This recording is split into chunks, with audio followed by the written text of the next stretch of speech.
Bienvenidos aventureros a la taberna del Pegaso desplumado. El día de hoy les traemos una historia un poco particular. Originalmente el escrito está dividido en dos partes, pero aquí decidimos unirlo para evitar que esperen una semana más para saber la continuación. Además de tener el clásico villano, que en este caso va a ser una jugadora / Dungeon Master, también meterá elementos de una serie muy conocida, Steven Universe, pero de una manera que me deja claro que vio la serie de una manera demasiado superficial. Hoy les traemos: jugadora intenta convertir una campaña de D&D en Steven Universe, aunque yo le llamaría cómo no entender tu serie favorita y tratar de imponérsela a los demás jugadores en una mesa de D&D. Por Rakhal. Esta historia tiene lugar en la antigüedad. Bueno, en los tiempos oscuros antes de que la humanidad descubriera el fuego, 2017, cuando apenas empezábamos a usar Discord para jugar D&D, porque nos enteramos de que ya tenían videollamadas. Yo estaba dirigiendo una campaña para 2 amigos y una tercera persona, amiga de uno de ellos. El grupo estaba formado por 4 personajes. Amigo 1, Boblin, el pícaro Goblin. Vio ese nombre en internet una vez y le pareció tan gracioso que lo sigue usando hasta hoy. Amiga 2, Hex, una humana hechicera de sombra paladín muy encariñada con los niños. Al final de la campaña, adoptó a 2 huérfanos de la calle. Amiga de la amiga 2, Karen, obviamente nombre cambiado. Una híbrida medio orco genasi Aasimar, guerrera / manager. Oigan, ¿eso para empezar es posible? Su padre era mitad orco, mitad elfo, su madre mitad genasi, mitad Aasimar. Y mi personaje de NPC, Val, un bardo forjado. Imaginen algo como un Necron de Warhammer, lleno de trompetas para momentos de tut. Así los llamaré por privacidad. Llevamos meses jugando y el grupo ya había derrotado a 2 de los grandes villanos, quienes querían usar la máquina de engranajes de Trials, una máquina alimentada por el núcleo del planeta, para destruir toda la vida en el continente del Alto Imperio. Con el tiempo, empecé a notar que Karen jugaba cada vez peor. En cada sesión corría sola hacia adelante y hasta caía en trampas obvias. Así que le escribí por privado para preguntarle si todo estaba bien. Me dijo que sí, que solo prestaría más atención. No lo hizo. Le volví a escribir. Misma respuesta. Siguió en la misma actitud.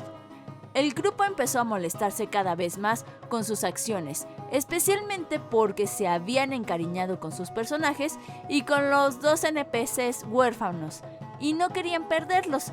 Entonces Hex, su amiga, habló con ella en privado y confirmó que sí había un problema.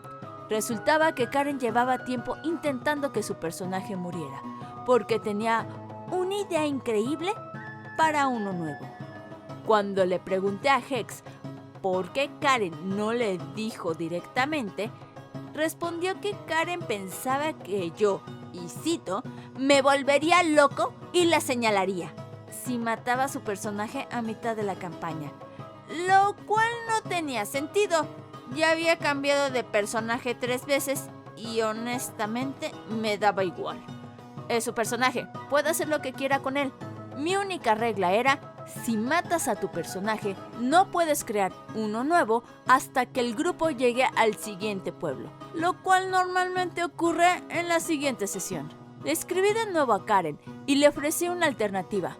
Podía retirar a su personaje de forma heroica en esa misma sesión. Incluso estaba dispuesto a desviar la campaña para darle un final digno donde su diosa le levantara su maldición y pudiera retirarse. En la siguiente sesión podría crear un nuevo personaje. No le gustó, preferiría que su personaje muriera. Bueno, así será entonces. Luego me preguntó si podía crear una raza casera, homebrew. Le dije que sí, pero con condiciones. No podía alterar el lore del mundo para encajar su historia y la raza debía de tener sentido en el escenario. Es decir, nada de entidades Lovecraftianas, Bionicles, razas de Star Wars o cosas de My Little Pony. Y desde luego, Nada que solo verías en una convención furry. También le pedí que me mostrara su hoja de personaje en cuanto la tuviera lista. A partir de ahí, Karen prestó aún menos atención que antes. Durante toda la sesión parecía ocupada en otra cosa. En esa sesión, el grupo se encontró por primera vez con el tercer gran villano. Hubo combate y el villano terminó matando al personaje de Karen. Después de la sesión, me dijo que ya tenía lista su nueva hoja, porque eso era en lo que había estado ocupada todo el tiempo. Y así apareció Rose Quartz, una guerrera de las gemas de cristal, básicamente una raza cristalina. Bueno, pensé, ya tenemos forjados, así que criaturas de piedra no suenan tan descabelladas. Cuando describió su apariencia, dijo que era una mujer negra con curvas, usando un vestido de boda. En ese momento, yo no sabía nada del personaje original ni de la serie. Ya tenemos nuestra primera red flag, la combinación entre Rose Quartz y Garnet, y creo que no saben ni cómo llevarla bien. Su historia: venía de otro continente y quería regresar, pero el villano tenía el dispositivo de teletransporte, así que decidió unirse al grupo. Sus rasgos raciales eran absurdos. +3 a todas las estadísticas. No necesitaba comer ni respirar y tenía resistencia al frío y al calor. Amiga, ¿de dónde te sacaste que +3 a todo? Me pareció exageradamente poderosa, pero el resto del grupo lo aceptó, así que decidí seguir adelante. Amigo, eso fue un grave error. A medida que avanzaba la campaña, Karen no dejaba de presumir que su personaje venía de otro planeta, que protegía a este mundo de invasores malvados llamados Gemas del Mundo Natal, y que lideraba una rebelión. También decía que en el núcleo del planeta había una criatura gigante de piedra que debía de impedir que naciera o destruiría todo. En ese punto, Boblin la confrontó. ¿Qué? Eso no es parte de tu historia. Además, acordamos que no habría aliens ni cosas así en esta campaña. Karen obviamente no se lo tomó bien. Ya sé que dijimos que no habría aliens, pero piensen en lo genial que sería. Cerré la discusión diciendo: no puedes poner un golem gigante en el núcleo del planeta si la máquina de engranaje ya está ahí. Ella respondió que no era un golem, pero dejó de discutir cuando Hex le dijo que, aún así, era una mala idea. Llega el primer encuentro, y Karen estaba más imprudente que nunca. Cargó sola contra un dragón anciano, asegurando que podía encargarse sin ayuda. Su personaje empuñaba una gran espada de 2 manos, pero cuando el dragón atacó, simplemente dijo: invoco mi escudo desde mi gema y bloqueo el ataque. Obviamente, esto no le pareció bien a nadie en la mesa. Boblin le confrontó de nuevo. Oye, no, nunca dijiste que podías hacer eso y tampoco está en tu hoja de personaje. Pero todas las gemas pueden hacerlo. Invocar armas es una habilidad básica. Nunca lo mencionaste antes. ¿Y desde cuándo un maldito escudo es un arma? Se suponía que fuera una sorpresa y los escudos también son armas. En ese punto intervine otra vez y dije que lo dejaría pasar por esta ocasión, pero que esa habilidad consumiría un espacio de conjuro, que no podría volver a sorprendernos con cosas así y que aún así debería de hacer una tirada de salvación de destreza. La verdad, no sabía muy bien cómo clasificar eso de invocar un escudo y volverlo para bloquear, ya que solo había dirigido 4ª edición antes y era mi primera vez con 5ª edición. Además, claramente, era una habilidad sacada de la nada. Sacó un 3 y con modificadores un 5 total. Antes de que el resto del grupo pudiera llegar, el dragón anciano la dejó gravemente herida. A una sola tirada de salvación antes de morir. Tira un de 20 y sale un maldito 1 natural. La miré, pero ella tenía una expresión confiada, como si todo estuviera perfectamente bajo control. Así que empecé a describir la escena. El cuerpo de Rose comienza a desmoronarse mientras la vida se desvanece de su forma cristalina. Pequeños fragmentos se desprenden. ¡No! Eso no pasa así. Las gemas de cristal no mueren. Solo se desmaterializan y el cuerpo de Rose está hecho de luz, no de cristal. Solo muere si su gema se rompe. En ese punto yo estaba harto de que sacara habilidades e ideas de la nada. Así que respondí. Entonces, el último ataque rompió su gema. se enfureció visiblemente y estoy 99% seguro de que me habría saltado encima si hubiéramos estado en el mismo lugar. Empezó a gritar que la estaban atacando a propósito y que no la dejaban jugar como quería. Hex intentó calmarla, pero siguió despotricando. Le expliqué que nunca mencionó esas habilidades en su hoja de personaje, que su personaje ya era demasiado poderoso y que constantemente intentaba desviar la campaña o inventar lore que contradecía el mundo. También le dije que la forma en que quería jugar no encajaba en el universo del juego. Ella respondió que yo había aprobado su personaje, a lo que le contesté: aprobé lo que estaba en tu hoja, pero nada de esto lo estaba. Además, acordamos reglas para el contenido casero y rompiste ambas. La discusión duró unos 10 minutos, hasta que empezó a llorar, aunque incluso hoy siento que era fingido para influir en Hex. Entonces, Hex sugirió que iniciáramos otra campaña cada 2 fines de semana, dirigida por Karen, en un universo alternativo donde su personaje pudiera existir. Aceptamos a regañadientes. Yo rehice la continuidad de esta sesión y la anterior, de modo que el personaje original de Karen volviera a la vida. No hace falta decir que Boblin estaba muy molesto por haber desperdiciado casi sesión y media, pero aún así era mejor que la alternativa. La campaña finalmente volvió a encarrilarse y pensamos que todo había terminado. Estábamos equivocados. Muy equivocados. Fin de la primera parte. Chicos, vamos a hacer un pequeño recapitulación de lo que está pasando aquí. Número 1, tenemos a esta Karen con posible síndrome de protagonista. Número 2, demasiado obsesionada con Steven Universe, al grado que intenta fusionar a los personajes de Garnet y de Rose Quartz. Muestra que tiene falta de conocimiento sobre el lore de Steven Universe y tampoco está respetando el lore de la campaña, sin previamente haberlo hablado con el DM. También, a relación con esto, abusa completamente de la falta del conocimiento del DM sobre la serie. Y se vio perfectamente lo que hizo. No es transparente con las habilidades de su personaje en la hoja del jugador. Se nota que mucho de la party trata de llegar a acuerdos con ella que al final del día ella no respeta. También se nota que ella abusa mucho de las personas que tienen cierta conexión emocional con ella. Y por último, para Karen, es muy grosera con el DM y los jugadores al no prestar atención en la partida. Neta, chicos, no sean así de groseros con sus DMs. No saben que muchos se llegan a desvelar o toman demasiado tiempo para crear la sesión, ya sea un DM de pago o no. Créame, es una falta de respeto de que estés con el celular mientras el otro está haciendo una narración o mientras 2 personajes están haciendo una conversación. Créanme, no es nada agradable y peor aún si tu DM te empieza a llamar la atención. Y por último, este va para nuestro DM. Se nota que es un Dungeon Master bastante permisivo, ya que a pesar de que le llaman la atención a ella, no pasa de ahí. Entiendo que básicamente correr a esta Karen sería matar la partida, pero creo que sí sería factible encontrar a nuevos jugadores aunque se tenga que poner en pausa. Continuamos con la historia. Steven Universe y D&D, parte 2, Electric Boogaloo. Creo que me quedo con el título alternativo que le puse en la primera parte. Finalmente había llegado el momento.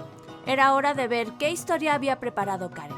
Antes de la sesión 0, nos dijo que no creáramos personajes nuevos, ya que usaríamos los de mi campaña. La idea me gustó, ya que nuestros personajes ya estaban a nivel 9, y era más práctico reutilizarlos que revisar hojas nuevas para ver qué funcionaba y qué no. Arranca la sesión. Nuestros personajes se reúnen en una taberna, pero antes de que mi bardo pudiera hacer su clásico chiste de pedir una jarra de aceite de máquina, en cada taberna a la que entra, de repente el lugar es atacado por un grupo de criaturas litoides, similares a los personajes de Karen en la campaña anterior. Sí, sabíamos que esto iba a pasar, considerando que la campaña giraba en torno a esas criaturas, pero a los 10 minutos de empezar, ¿no era demasiado pronto? Al menos invítanos un trago o algo antes de lanzarnos directos al caos. En fin, Karen planeó este encuentro para demostrar lo peligrosas y amenazantes que eran estas criaturas. Pero olvidó algo importante. Nuestro grupo es increíblemente fuerte. Hex y Boblin ya me habían dado muchos dolores de cabeza en combates anteriores, mientras intentaba equilibrar los encuentros frente a sus builds rotísimos. Aunque, sinceramente, eso me encanta. Disfruto cuando los jugadores crean combinaciones poderosas que me obligan a pensar cómo contrarrestarlas. Aún recuerdo cuando Hex creó una Shadowblade con una build de asesino que podía hacer más de 1000 puntos de daño en un solo turno a nivel 20. Una locura. De las mejores partidas que he tenido. Un momento aquí. Esto no me suena coherente. ¡Jefe! Ponga un comentario por favor aquí si esto es plausible, porque según yo no. Además estaban a nivel 9 cuando empezó a describir al principio de la historia. No. Aquí me suena que hay chanchullo. Continuemos. Pero este era el turno de Karen como DM, y aún no había aprendido lo que es un Shadow Soaring, espada de sombras a nivel 7, combinada con Divine Smite y Booming Blade. Hagan las cuentas. En resumen, Hex y Boblin destrozaron el supuesto ejército peligroso de Karen sin que yo hiciera prácticamente nada. Yo solo usaba mis turnos para tocar agresivamente mis trompetas de fondo. A medida que avanzaba la batalla, Karen se frustraba cada vez más, pero no podía hacer mucho, ya que el bot de tiradas no permite manipular resultados. Karen se frustraba cada vez más, pero no podía hacer mucho, ya que el bot de tiradas no permite manipular resultados. Terminamos derrotando a todos. Entonces Karen argumentó que, como no sabíamos que las gemas eran su única debilidad, asumiríamos que los enemigos estaban muertos cuando desaparecían. Pero Boblin no se lo tragó. Ni de broma. Si desaparecen y dejan gemas atrás, mi personaje asumirá que son una trampa o que están malditas. No hay forma de que no las rompa en cuanto pueda. Como tanto Hex como yo apoyábamos a Boblin, Karen se enfadó y dijo: escuchan un estruendo y ven una gema gigante acercándose. ¡Tiren iniciativa! Resulta que esta gema gigante tenía, sin exagerar, 20,000 puntos de vida y hacían 4 de 20 de daño por ataque. Así es como responde Karen cuando le rompa en el guión. Acto seguido, empezó a describir cómo esa criatura nos mataba a todos, incluyendo al niño huérfano que protegía a Hex. Sin embargo, retrocedió inmediatamente esa decisión cuando Hex, con toda razón, se molestó y Boblin dijo que si su personaje moría, abandonaba la partida. Al ver la gigantesca gema del mundo natal, ustedes dos y el huérfano se desmayan del miedo. Cuando le pregunté qué pasaba con mi Warforged, ya que no puede desmayarse porque es una máquina, respondió: él fue aplastado en pedazos y sus restos fueron recogidos junto con el resto del grupo. Le pregunté si debía crear un nuevo personaje, pero tenía otra idea. No, todos tendrán personajes nuevos. Sus personajes actuales están cautivos y usarán los nuevos para rescatarlos. Al fin, la trama avanzaba. No como se había planeado, pero avanzaba. Entonces entran en escena Garnet, Amatista y Perla. Los buenos. Nos entregó las hojas de personaje y describió a cada uno. Boblin recibió a Amatista, el personaje divertido, despreocupado y amante de las peleas. Hex recibió a Garnet, a quien Karen describió únicamente como la mamá estricta. Y ya, nada más. No me malinterpreten, Hex siempre ha tenido una personalidad protectora, pero reducir a su personaje a mamá estricta era como mínimo una simplificación muy pobre. A mí me tocó Perla, descrita como la perfeccionista con problemas de autoestima, muy dependiente de los demás, manipuladora, egoísta, con complejo de inferioridad, que reacciona mal al fracaso e impulsiva. Le pregunté si había una razón específica por la que nos asignó los personajes, ya que a mí me gusta interpretar personajes más relajados y a Boblin le encanta hacer personajes desagradables. Su respuesta fue: verás, tanto Amatista como Garnet tienen una apariencia asociada a personas negras, mientras que Perla parece blanca. así que no puedo dejar que tú la juegues, porque probablemente no sabrías interpretar a un personaje negro. ¿Pero qué chingados acabo de leer? ¿En serio creo que alguien interpretó de una manera muy extraña esta serie? ¿O vio otra cosa completamente diferente? Aquí cabe aclarar, Karen y Hex son chicas de color. Boblin es hermano de Hex y yo era el único blanco del grupo. Sí, irónicamente ella había cambiado la raza de Rose antes, pero como ninguno conocíamos la serie en ese momento, no podíamos usarlo como argumento. En ese punto, Boblin ya estaba harto. Me escribió por mensaje privado que iba a matar a su personaje en cuanto tuviera oportunidad. Yo le dije que entendía que todo estaba saliendo mal y que también había pensado en irme, pero no quería dejar sola a Hex. Le sugerí que si quería irse, simplemente lo hiciera en lugar de intentar provocar a Karen. Pero no quiso. Estaba harto y quería dejar claro su punto. Finalmente tuvimos la oportunidad de revisar con calma nuestras hojas de personaje. Resulta que el personaje de Hex podía manifestar 2 guantes metálicos como armas. No necesitaba comer ni respirar. Podía ver el futuro, detectar la integridad estructural, tenía resistencia al calor, fotoquinesis, aumento del tamaño de armas, resistencia a la energía y electroquinesis. El personaje de Boblin tampoco necesitaba comer ni respirar.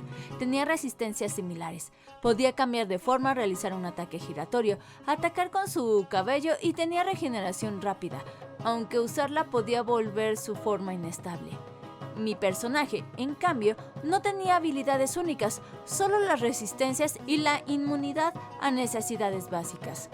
Cuando comenté esto, Karen me dijo que esa era prácticamente la razón de los problemas de mi personaje, como el complejo de inferioridad que había mencionado antes. Bueno, al menos eso era comprensible. Nos explicó algo del lore de la especie y del mundo que había creado, y la partida continuó. Describió cómo llegábamos demasiado tarde, la monstruosidad ya no estaba, pero encontramos varias gemas rotas en el suelo y nos quedábamos impactados. Yo le dije, ¿qué pudo haber pasado aquí, hermanos? Eso hizo que Karen explotara. Eso no es algo que Perla diría. Y no vuelvas a decir hermanos. Todas las gemas son ella. Lo curioso es que antes siempre nos referíamos a ellas como eso y nunca le había molestado. Quise objetar porque ya empezaba a frustrarme. Llevábamos casi hora y media y apenas habíamos hecho algo, pero Boblin se adelantó, claramente furioso. Al parecer, ninguna venganza valía perder la cordura. A lo que dijo, oye, dijiste que no tenían género, ¿por qué demonios te importa? Porque todas se ven como mujeres y se definen a sí mismas como ella. ¿Según quién? Eso no tiene sentido. Dijiste que se reproducen asexualmente con máquinas, así que no tienen género. Ni siquiera deberían tener el concepto de hombre o mujer. No son asexuales, son todas lesbianas. En ese momento, Boblin simplemente se salió de la llamada y del servidor. Ahí fue cuando yo también hablé. Le dije a Karen que había intentado darle una oportunidad a su campaña, aunque realmente no quería, porque pensaba que se la merecía. También le expliqué que su lore y su construcción del mundo tenían muchas contradicciones como la que Boblin acababa de señalar. Le dije que no podíamos jugar sin siquiera nos permitiera interpretar a los personajes que ella misma nos había dado, porque en su cabeza actuaban de forma distinta a como nosotros los jugábamos. Añadí que continuar era inútil, especialmente ahora que Boblin se había ido y no iba a volver. También le aclaré que no había dicho nada antes porque sabía que era su primera vez como DM. Karen no respondió a nada de lo que dije. En su lugar, empezó a insultarme, lanzando groserías y ofensas hasta que Hex intervino. Ella dijo que toda la sesión la había hecho sentir muy incómoda, que no se sentía que estuviera jugando, sino siendo arrastrada por una historia sin control. También mencionó, desde que le quitaron su personaje original, ya sentía que la campaña estaba destinada a fracasar. Añadió que quería darle a Karen una oportunidad para expresarse, pero que habían abusado de la confianza del grupo. Después de escuchar eso, Karen simplemente nos expulsó a ambos del servidor y se desconectó. No volvió a conectarse durante 2 semanas y Hex me dijo que también la estaba evitando en la vida real. Pasaron 2 semanas sin que Karen apareciera en nuestras sesiones. En la tercera, finalmente se conectó, solo para pegar un enorme bloque de texto en el servidor de Discord, describiendo cómo el mundo era destruido, cómo nuestros personajes eran torturados hasta la muerte, excepto el mío, que era reconstruido cada vez que moría para poder seguir siendo torturado. Después de enviar ese mensaje, abandonó el servidor y nos bloqueó a todos. Vamos a dejar 2 cosas muy claras con Karen. Número 1, no sé qué serie estuvo viendo porque su interpretación deja mucho que desear. Número 2, que ella no tiene ningún derecho de decidir cómo alguien interpreta un personaje.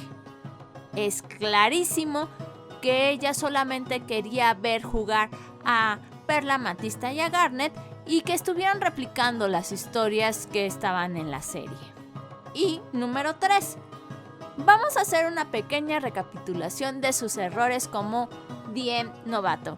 No es una crítica como tal, sino podemos aprender algo de esto para los que apenas están empezando a masterear. No es que tenga los años de experiencia, pero créanme que yo también he aprendido de algunos errores. De los errores que yo pude ver y que creo que también se repiten mucho y yo también he cometido, es de tratar a tus jugadores que sigan al pie de la letra el guión que tú escribiste. Todos queremos que los jugadores vayan sobre esa historia y no se vayan a salir del guión que tú creaste. También otro de los detalles que yo me he topado y lo encontré en esta historia fue el de no brindar la suficiente información del lore a tus jugadores. No estoy diciendo que en la sesión 1 les vayas a soltar todo el lore, pero sí les puedes dar los puntos básicos para que sepan cómo moverse y que no se vayan a matar ellos solos, créanmelo. Si los jugadores se salen del guión que escribiste, no entres en pánico y no se los muestres. Esa es otra regla que yo aprendí. Si no te acuerdas de una regla, yo en lo personal lo que les digo es, ¿saben qué? Si no lo podemos resolver en menos de 5 minutos, vamos a decidirlo con una moneda y lo que salga. Ya en la siguiente sesión ya sabremos si sí es válido o no es válido. Esto para evitar discusiones muy largas y que vayas perdiendo la atención de los jugadores. Una de las cosas más importantes que yo he aprendido es que cuando tú vas a hacer una acción contra los jugadores, les debes de dar la oportunidad de que se puedan salvar. No imponerles esa acción tan directamente. Por eso existen mucho lo que son las tiradas de salvación o que puedan percibir lo que está sucediendo. No puedes imponerles tan directamente una acción o decirles ya, de la nada te moriste o de la nada te desmayaste. Debes de darles esa sensación de que se pueden salvar y ya que los dados puedan contar otra historia. Ahí también cuenta mucho la habilidad de improvisación de cada DM y eso ya es algo que o lo vas desarrollando o que ya lo traes intrínsecamente. Otro de los puntos, y eso creo que a todos los DMs les fallan al principio, son los desbalances en los encuentros. O tienes minions o villanos muy fáciles de eliminar o se te pasa la mano y los estás a nada de matar. Y eso lamentablemente lo vas aprendiendo con la experiencia.